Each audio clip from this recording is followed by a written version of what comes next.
Բարև ձեզ, այսօր մեր տաղավարում է Հայաքվե միավորման վարչության անդամ Արեգ Սավգուլյանը։ Պարոն Սավգուլյան, բարև ձեզ, շնորհակալ եմ մեր հրավերը Ես եմ շնորհակալ,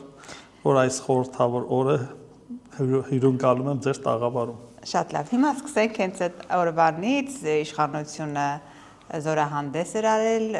եւ դա հաշվետվություն որպես ներկայացրեց հայ հանրությանը եւ այսօր Նիկոլ Փաշինյանը դրանից հետո լրագրողների հետ ճեպազրույցում ասաց, որ ասում եք պետական պարտք։ Տեսեք, թե ուր էր գնացել պետական պարտքը։ Հիմա արդեն փարատված են ընդդիմության ձեր կասկածները, որ պետական պարտքը անիմաստ են այդքան մեծացրել։ Գիտեք, եթե այս վարչախումբը մտածում է, որ հանրությունը անգիր տիրապետում է, թե դիցուկ օրինակ մեկ հնդկական հրթիռը ինչ արժի, ֆրանսիական այդ գաուբիցներ, հա, կարծեմ, դա ինչ արժի,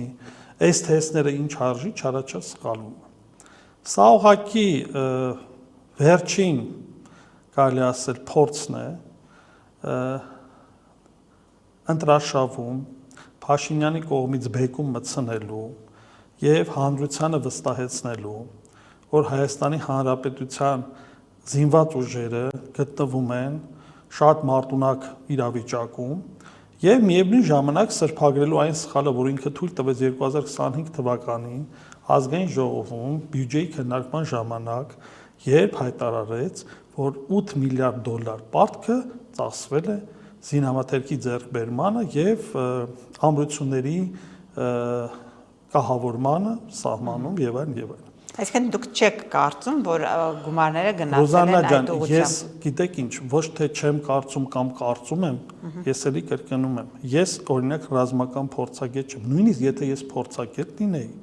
կարողանայի օրինակի համար թեկուզ ինտերնետային համացանցային տիրույթից հանել, գները, գումարել, հանել բնականաբար իչքանի զենքեր իրանք ձեռք բերած լինեն։ Առաջինը դա ֆիզիկապես հնարավոր չի ցույց տալ հրապարակում, հա, ամբողջ զորքն ու զինամթերքը չեն բերել Հայաստանի Հանրապետության հրապարակ։ Չնչին մի տոկոսն է ցուցադրվում, անկախ նրանից ունես այդ զինամթերքը, թե չունես։ Մեկ եւ երկրորդը դա կարելի ասել ուղղակի մանիպուլատիվ քարոզչական քայլ է եւ հիմա հարցս գալիս եմ հակառակ կողմից։ 8 տարվա ընթացքում այս իշխանությունը մայիսի 28-ին բավարարվում էր պաշտպանության նախարարությունում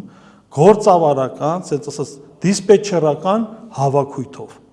Ինչը ստիպեց այս իշխանությանը ընտրություններից 10 օր առաջ, իշխանափոխությունից 10 օր առաջ, համոզված եմ, այս PR ակցիան անելու, որպեսզի ցույց տա, որ ինքը թափանցիկ է, հաշվետու է հանրության առջև եւ թե պարտքը, թե հանրային միջոցները ըստ բյուջեի ծախսում են արդյունավետ։ Իրենք պետք է տային ոչ թե այս տարբերակով հաշվետվություն, իրենք ողջ ընտրաշավի ընթացքում, որը բավականին շուտ են սկսել, պետք է տային իրենց 8-ամյա գործունեության հաշվետվություն։ Եվ մի հատ կարևորագույն հանգամանք, որ դուք չեք լսում այդ մասին Նիկոլ Փաշինյանի ելույթներից, ելույթները ինչի մասին են այդ դեպքում։ Ես կուզենայի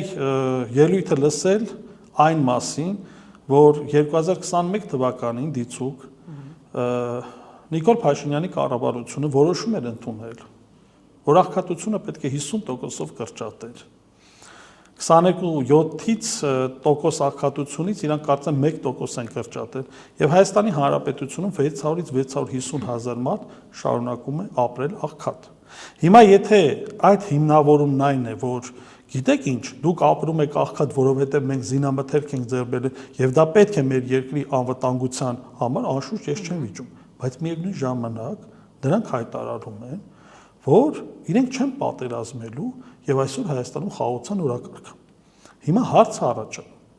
Եթե դուք այդքան վստահ եք ձեր նոր արտաքին, այսպես ասած, դաշնակիցների Թուրքիա եւ Ադրբեջանի վրա, Հայաստանի Հանրապետության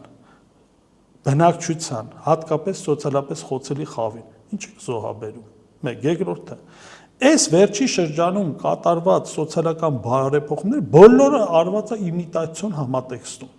Այսինքն փորձ է արվում ցույց տալու, թեկուզ համընդհանուր առողջության այդ ապահովագրական փաթեթի ներդնումը, հա, միևնույն ժամանակ համակարգը ներդնում է, բայց կոչ են անում, որ բոլորդ միանգամից մի շտապեք։ Դա մի կողմա, որ չեն կարող այդ ամբողջ ունեք 502,000-ի թոշակառու չեն կարա սպասարկեն։ Դա հասկանալի է բնականաբար, բայց միևնույն ժամանակ, երբ որ տարբեր լրատվամիջոցներով իշխանական տիրույթում գտնվող քարոզում են, որ առաջին անգամ Հայաստանի Հանրապետությունում թոշակառուն ստանում է 4 միլիոն դրամի պետպատվեր։ Բայց նույն այդ պետպատվերի մեջ ունենք տարական հարց։ Մարդու ընդունենք պրոթեզավորման խնդիրը ներառված չէ։ Պայմանական եմ ասում։ Եվ եթե մենք այդ 502,000 թիվը բազմապատկում ենք 4 միլիոնով, մենք 2 տրիլիոն դրամից ավել գումար ենք ստանում, որը մեր բյուջեի հսկայական տոկոսն է կազմում։ Այսինքն, եթե մենք համադրում ենք իշխանության բոլոր տված խոստումները, ես այն մանր մուններները չեմ ասում, որոնք օրինակի համար պետական բյուջեի վրա կարող նստի 10 միլիարդ, 20 միլիարդ, ես դրանց մեջ չեմ խորանում։ Մենք եթե բոլոր խոստումները գումարում ենք իշխանության կողմից տրված, ապա դա բյուջեի գերազանցում է։ Հետևաբար ես չեմ կարծում, որ մեր այսօրվա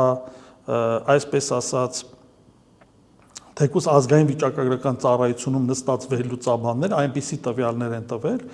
որ Հայաստանի Հանրապետության տնտեսությունը երկնիշ աճ է արձանագրել, որի շրջանակներում իշխանությունը նախընտրական շրջանում զբաղվում է նմանատիպ շռայլությամբ։ Այսինքն, եթե օրինակ իրենք վերընտրվեցին, դրանից հետո հնարավոր է ծրագրերից շատերը չեղարկվեն։ Կամ ես ասեմ, իհարկե, կամ ծրագրերի մի մասը չեղարկվելու է, կամ նրանք լրացուցիչ պետական պարտք են ներգրավելու, կամ էլ հարկերը բարձրացնելու են, որպեսզի կարողանան այդ հարցերը լուծել։ Որտեվ շատ բաց թվաբանություն է, Ռուզաննա ջան, դուք կարող եք թվերը համադրել եւ տեսնեք, որ ֆիզիկապես պետական պարտքով ինչքան ապահովագրություն անես, ինչքան թոշակ տա։ Դե հիմա խնդիրն այն է, որ իրենք այս ժամանակահատվածում, ես ասեմ, մենք բազմաթիվ շփումների արդյունքում նաև տունայցերի ժամանակ, գիտեք, որ ուժեղ Հայաստան դաշինքի հետ էլ համագործակցում ենք, մարդիկ այո, գնացել են պետպատվերով, ստացել են աջակցություն, բայց երբ որ խնդիրը շատ դեպքերում եղել է վիրահատություն, ասել են այո, դուք պետպատվերի շրջանակում կստանաք վիրահատություն, բայց գիտեք հերթ է, եկեք 4 ամիս հետո։ Հիմա կարող է մարդը չի կարա 4 ամիս սպասի։ Իսկ իր շտաբ 15 օրվա կամ 10 օրվա մեջ վիրահատություն է պետք։ Ինքը ինչ պետք անի, ինքը պետք է վճարովի տարբերակով իր վիրահատության հարցը լուծի։ Ինքը չի սպասելու պետպատվերի հերթը իր 4 կամ 5 ամսվա մեջ գա։ Այսինքն, երբ որ դու մի համակարգ ներդնում ես առանց պիլոտի, առանց հաշվարկելու իրական կարիքը բնակության, եւ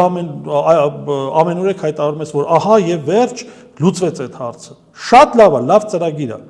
Եկեք նաև չտրվենք այն տարբերակին, որ փնովում ենք այն ամենը, ինչ որ իշխանություն անում։ Շատ լավ ծրագիր է, բայց արեք պիլոտ։ Մի հատ իրական կարիքները գնահատեք, հասկացեք, եւ հետո անպայման հայտարարություններ արեք։ Չի մեր բյուջեն ի վիճակի չի ամեն մի թոշակառուի միջև 4 միլիոն դրամ պետպատվերով ապահովելու։ Գոնե դուք ենթադրեք քարոզչությունային այն տարբերակով տարեք, որ մարդը չմտածի, գնում է տեսնում է, որ հիվանդությունների տեսակներ կա, ավելի լավ կլինի շրջանակներում փորձագետ հրավիրեք, հա, որ ավելի մանրակրկիտ կարասի, որոնք ավելի տարածված են մեր ժողովրդի մեջ, բայց այդ մասով ենթադրենք չի փակվում։ Բացի հիվանդությունից, ես նոր նշեցի, մարդիկ հատկապես տարեցների շրջանում ատամնաշարի եւ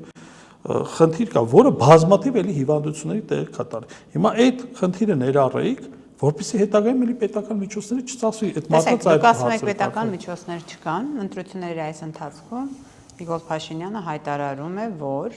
նախկին իշխանություններից ապօրինի գույքը բերել են գումարները պետբյուջե եւ հիմա ինչ ծրագրեր իրականացնում են, նաեւ դրա մեջ այդ գումարները կան։ Ես հստակ տվյալ այդպես էլ չտեսա, թե այն խոստացված 20 միլիարդ դոլարից, որը իրանք պետք է բերեն, այդ թալանը, որ 20 միլիարդ են ասում, կամ երկրորդ նախագահի հետ կապված անընդհատ, գիտեք, տարեշանակ 4 միլիարդ դոլարը քննարկվի, ես չտեսա այդ ռեալ թիվը, որ իրանք բերել են, եւ վերջնական թիվը, որ բերել են։ Եվ այստեղ մի կարևորագույն խնդիր էլ կա։ Շատ հնարավոր է, որ ժամանակի ընթացքում այն մի, այսպես ասած, գույքերը կամ այն գումարները, որոնք իրենք բերում են, դա որոշ միջազգային ատյաններում դառնան քննարկման նյութ կամ առարկա։ Վիճարկելի հարց է։ Իհարկե վիճարկելի։ Հիմա իրենք հիմնական ձեզ ասեմ միջոցները ոնց որ ինտեգրատվությունը կա, բերել են փոխադարձ համաձայնության արդյունքում։ Բայց այդ փոխադարձ համաձայնության արդյունքը դա չի նշանակում, որ դա քարի վրա գրված է եւ ամեն ինչ ավարտված է։ Նույն մարդը, որը եկել է փոխադարձ համաձայնության, շատ հանգիստ կարող է նույն իշխանափոխությունից հետո։ Սա չեմ ասում, որ վատաթող իշխանափոխություն չլինի, բայց զուտ իրավական իմաստով։ Դեմի այցաններին ասի, որ իր նկատմամբ, իր ընտանիքի նկատմամբ ճնշում է գործադրվել, թե բարոյական, թե անձնական, գիտեք, այս իշխանությունը բավականին վարպետացած է մարդկանց ուղղությամբ թղթապանակներ դիզելու եւ շատ դեպքերում այդ թղթապանակները առնչվում են ոչ թե մարդկանց ֆինանսական գործունեությանը, այլ անձնական տիրույթին։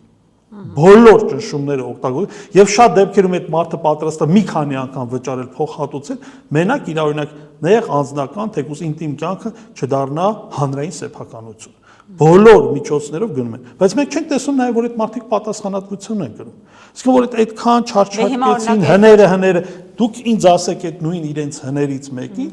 հա ես չեմ ուզում հիմա անվանական նշեմ, բոլորին էլ գիտենք որ չստացվի։ Այսքանիսին նշեցիր, այս մյուսներին չնշեցի։ Նախկին իշխանության ներկայացուցիչներին քանի հոգի է տնտեսական հանցագործությունների կամ կոռուպցիայի համար նստած։ Մի մասի համար շատ գեղեցիկ ձևով մարդասիրական միջանցք ընձեռեցին եւ այդ մարդիկ հիմա արտերկրում են։ Այն օր օրինակ հայտարարեցին, որ երրորդ նախագահի եղբոր նկատմամբ հայտարարվեց հանրային հետախուզում։ Երեկոյան պարզվեց, որ եղբայրը հանրապետությունում չի։ Ախր չի կարելի։ Դուք չգիտեք, որ նա հանրապետությունում չի։ Այսինքն եւ նման հետ նույն չեմ ուզում կենտրոնանալ, բայց տվեցի երրորդ նախագահի եղբոր հետ կապված, Լևոն Սարգսյանի հետ կապված, Փեսայի հետ կապված, Փեսայի հոր հետ կապված, դուք ո՞նց է ստացվում, որ զուգահեռ քրեական այդ գործերը ծավալում եք, բայց այս մարդիկ հանրապետությունից հանգիստ դուրս են գալի, կամ հետո է այդ քրեական գործերը հարուցվում, թմկահարում եք եւ այդ մարդիկ, եթե իրականում մեղավոր են, որտեղ այդ մարդիկ չեն կարող նպաստացի արդարադատության մեջ, եւ շատ հնարավոր է մի քանի տարի անց էլ պարզվի, որ այս մարդիկ ուղղակի ենթարկվել են քաղաքական հետապնդման։ Տեսեք, դուք խոսում եք մարդկանց մասին, որոնք դրսում են, բայց այսօր շարունակական է այդ process-ը։ Նիկոլ Փաշինյանը իր ճեպազրույցում կրկին թիրախավորում ինչպես վերջի շրջանում ընդդիմության լիդերներն Ծառուկյանի հետ կապված էլ ասում է քո սարի վրայի տունը սարքելու եմ ծերերի տուն, խոսում է նրա արացեմենտը պետականացնելու մասին, այսինքն մասնավոր բիզնեսների հետ կապված, ասում է սխալ գործարքներ են եղել։ Իշխանությունը այսպիսի հայտարարություններ է անում։ Սա ինչի մասն է, սա ականջահաճո հայտարարություններ են հանրության համար սիրաշահելու միջոց են, թե իրականում սա ընտրազանգվածի քիմքին հաճելի արտահայտություններ են, որտեղ կարելի ասել հենց ինքը Նիկոլ Փաշինյանը մեծ վարպետ է։ Ասում է իրերը կոչենք իրենց անուններով։ Բայց մյուս կողմից նայենք, օրինակի համար, որ հայտարարում է, որ այդ տունը դառնալու է ենթադրենք ծերանոց, հա։ Ես իհարկե հումորով նկատելի բաղարոցներին ինչ եք անելու եւ միգուցե նաեւ ծերերին տեղավորել եմ մի հատվածում, որտեղ արտադրությունն են, մի անգամից լուծելու են նաեւ ծերերի հարցը։ Խնդիրը նա է, որ նույնն էլ նաեւ արտահայտվել է Ծառուկյանի որդու հետ կապված։ Ո՞նց է ստացվում։ Որդին գնում է, հետո նոր քրեական գործը հարուցում են։ Եվ ասում է, եւ մենք դատախազությունը գլխավոր դիմում է, որ որդուն պետք է արտահանձնեն, թե բերեն եւ այլն։ Հիմա խնդիրը հետեւյալն է, բա մինչեւ այդ ինչի չէի անում։ Չէ, իրաք սիրում են, չէ, երբ որ օրինակ համացանցում խոսում եմ, մինչեւ այդ ինչի չէիր խոսում կամ եւ այլն։ Այն քայլերը, որոնք այս իշխանությունը պետք է աներ, առնվազն մինչեւ 2022 թվականը դարձա բարիս բուն իմաստով Սանտա Բարբարա սերիալ։ Մենք անընդհատ այս սերիալը նայում ենք, այդ հնի նորի է չարչրկված տարբերակ, ասում ամեն ինչի նույնը ձանձրալի է, բայց ոչ բոլորին է տրված նույնի մեջ նորը հայտնագործելու շնորհքը։ Իրանք անընդհատ այդ բանի մեջ են, այսպես ասած, բառաբանի մեջ են, սկյուրիկի պես անընդհատ, այո, շնորհակալություն, տեղապտույտի, սկյուրիկի պես անընդհատ պտտվում են եւ անընդհատ այդ սև սպիտակ ժապավենը մեզ ցույց են տալի։ Խոսեք, հաշվետվություն տվեք ձեր կատարած 8 տարվա աշխատանքի եւ չկատարածի մասին, ձեր բացթողումների մասին, որը ես բերեցի աղքատության հետ կապված։ Մի 2 տարի առաջ խոստովանեցին, որ իրանք մնացել են նույն դերասարանում։ Մի 3 տարի առաջ խոստովանում էին, որ իրանք ընդհանրապես դպրոց չեն կարող կառուցեն։ Ո՞նց եղավ այս 3 տարվա մեջ հրաշք տեղի ժամկետն ունեցավ։ է նա ցանկանում իշխանություն ունենալ։ Դրա հետ կապված էլ ասել որ ես չեմ հավակնի։ Այո, դե հիմա որ օրինակի համար գիտեք ինչ, պետք չի ընդդիմադիր Փաշինյանին հակադրել իշխանության ներկայացուցիչ Փաշինյանից, որովհետև իր իշխանության ժամանակ եղած հայտարարությունների մեջ այնքան հակասություններ կա։ Որ պետք չի շատ հեռու գնալ։ Այո, պետք չի շատ հեռու գնալ եւ ֆիզիկապես հնարավոր չի այդ ամեն ինչը հիշել։ Մեկը իրան ցույց են տալու, ինքը կարող է պայտակ հրաժարվի եւ ինչպես Երևանի պետական համալսարանում կարծեմ 1 տարի առաջ էր հայտարարեց, որ ինքը անդադ փոխվում է։ Ինքը մեկ շաբաթ առաջ այն չէր, ինչ հիմա է։ Դե եթե մենք այդքան փոփոխական, այսպես ասած, փաստացի երկրի ղեկավար ունենք, հա, մենք պիտի փոխենք այդ փոփոխական ղեկավարին եւ ձևավորենք մեր երկրում հավասարակշռված նորմալ կայուն իշխանություն, որը կարող է իր արտաքին պարտներների, դաշնակիցների հետ հստակ հարաբերություններ կառուցել։ Դուք աջակցում եք ուժեղ Հայաստանին եւ հանդիպումների եք գնում նրանց հետ։ Դուք տեսնում եք հանրային այդ արձագանքը, որ իսկապես հանրային տրամադրություն կա իշխանությունը փոխելու, այսինքն մարդիկ այդ ցանկությունը ունեն, այնքան, որ կբերի ձեր ասած ցանկալի իշխանափոխությանը։ Ես ուզում եմ նշել եւ այո, այն հատվածի հետ, ես տունայցերի եմ մասնակցում։ Երևանի տարբեր վարչական շրջաններում, հիմնականում Նորք Մարաշում կա ցանկությունը փոփոխության, բայց պետք է հանուն օբյեկտիվության նշենք, որ կար մոտավորապես 30-ից 40% մարդիկ կամ ընտրազանգված, որոնք այո դեռ մնում են չկողմնորոշված եւ այդ տոկոսի մեջ նաեւ մեծ են հատվածը, որը մտածում է, որ ինքը ուզում է փոփոխություն խոսում ես, բայց ինքը մտածում է, որ ինքը չի այդ փոփոխություն բերողը, որ իր ձայնը որոշիչ չի, որ ինքը ոչ մի բան չի կարող անել։ Եվ գիտեք, սարսափելին է նա, որ նաև այդ տոկոսի մեջ մեծ է սոցիալապես խոցելի հատվածը, որովհետև ինքը իր անձնական հարցը չի կարող լուծի, ինքը իր ընտանիքի հարցը չի կարողանում լուծի, երեխայի համապատասխան բարձրագույն կրթության հարցը չի կարողանում լուծի, ինքը չի կարող այսօր մտնի Հայաստանի Հանրապետության պետական ազգային օրակարգը արմատապես փոխելու քաղաքականության պատասխանատվության տակ որպես մի մարդ, որպես մի բջիջ, որպես մի միավոր։ Դրա համար իրան պետք է այդ ուժը տրվի, այդ էներգիան պետք է տրվի այդ մարդուն, որ ասվի, այո, դու եթե նման կերպ ես մտածում, հիշի, որ քո նման էլ էլի մարդիկ կան մտածում են, ու պատահական չի, ես ինչի։ Բայց այդ էներգիան ընդդիմությունը ես ասեմ, սկզբից 60-ից 70% էր այդ անորոշ զանգվածը։ Ես չեմ կարող պաշտոնական հարցումներ բերել, ես ասում եմ ձեզ բերեմ այն տվյալը, իմ տպավորությունները եւ տունայցերի ժամանակ։ Այդ տոկոսը հիմա 35-ից 40% է դարձել այդ չկողմնորոշվածի։ Կարծում եմ այդ 40%-ը վերջի 10 օրվա մեջ գալու է կանգնի 20-25%-ի։ Եվ իրապես ընդդիմության կարևորագույն քայլն է այս ժամանակահատվածը օգտագործել բավականին ռացիոնալ, որպեսզի կարողանան չկողմնորոշված զանգվածին բերել ընտրատեղամաս։ Դա երաշխավորում է իշխանության ոչ թե պարտությունը, այլ ջախջախիչ պարտությունը։ Եվ ամփոփելով, քանի որ մենք խոսեցինք Փաշինյանի հայտարարությունների մասին, Քարոզարշավի խոսույթը, այն հայտարարությունները, որ իշխանության կողմից հնչում է սատկացնել, արցախցիների հետ կապված հայտարարությունները հիշում ենք, նստեցնել բանտեր, մի խոսքով խոսույթը ձեր կարծիքով ինչի մասին է։ Միանշանակ, որտեղ երբեմն տեսնում ենք հունից դուրս է գալիս Փաշինյանը, դա ձեր ասած հեռացող իշխանության տպավորությունն է, թե ընդհանուր ինչպես ինքն է ասում, էմոցիոնալ մարդ է նա։ Դա հեռացող իշխանության էմոցիոնալ խրխռոցն է, որը մենք լսում ենք ամենուր, եւ իրականում ինձ թվում է նույնիսկ իր հետևորդների մի հսկայական զանգված հոգնել է այդ միատոն լարված ճղճղոցից։ Մարդիկ ուզում են տեսնել հստակ փոփոխություն։ Իսկ 8 տարվա ընթացքում այս իշխանությանը հաջողվեց երկիրը տասնամյակներով հետ թողել, որովհետև անկախ ամեն ինչից փաստացի նրանք կորցրեցին հայրենիքի 1/3-ի նկատմամբ վերահսկողությունը եւ անընդհատ այդ օրինակը բերելու, որ Արցախը մերը չէր եւ այլն, ես չեմ ուզում հիմա այդ դիսկուսի մեջ խորանալ, բայց միևնույն ժամանակ հայատյացության աստիճանը հասել է այն մակարդակի այս իշխանության մեջ, որ հստակ պառակտող խոսույթ են կիրառում այս ընտրաշավի ժամանակ, փորձելով թիրախավորել Արցախահայությանը, փորձելով թիրախավորել այն մարդկանց, որոնք իրենց կյանք են տվել, չգիտեմ, արուն են տվել այս մեր հայրենիքի պաշտպանությանը, այսինքն այդ վերաբերմունքը, որը պետության կողմից կա զոհված ազատամարտիկների ընտանիքների նկատմամբ, հայրենասիրական գաղափարների նկատմամբ, ու աբսուրդը գիտեք ինչ աստիճանի ասում, երբ որ խոսում ես ազգային պետական շահից, գրում են դավաճան ես, անհասկանալի, այսինքն ավելի հեռու է գնում Նիկոլ Փաշինյանը, հայտարարում է արցախցիներին, ինչու չեք զոհվել։ Այո, դա էլ է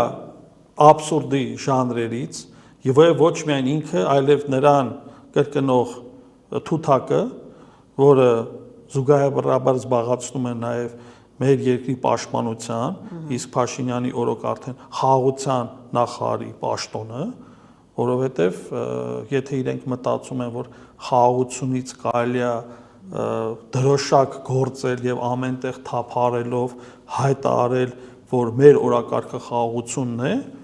բայց իրականում Հայաստանի Հանրապետությունը այսօր գտնվում է խոցելի վիճակում եւ 20,000 հեկտար գտնվում է ադրբեջանական զորքերի վերահսկողության ներքո,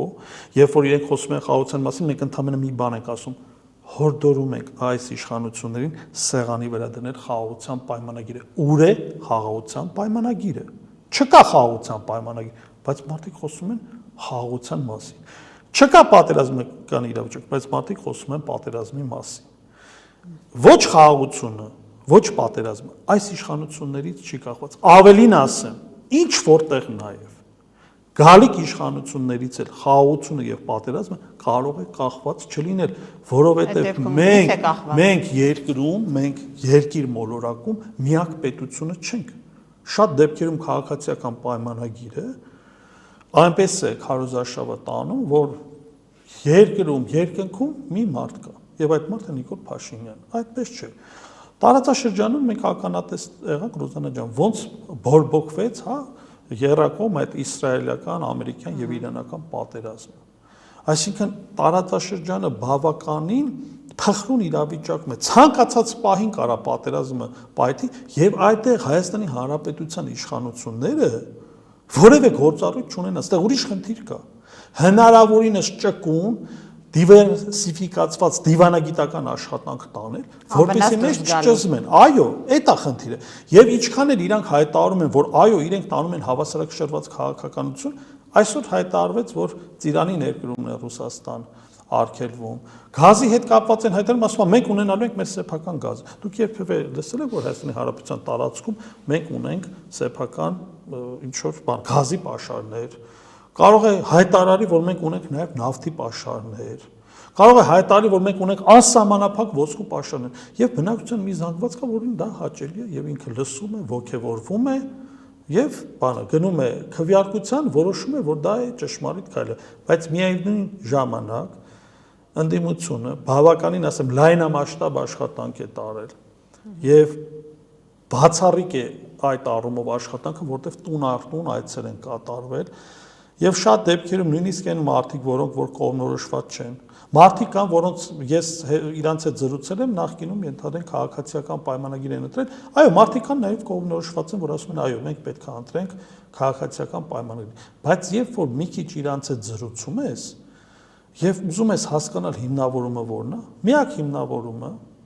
խաղաղություն, պլյուս դրան, որ չեն ուզում հները հետ գան եւ նաեւ հաջողվել է որոշակիորեն իշխանության քարոզչամեքենային նույնացնել ընդդիմադիր 3 լիդերներին,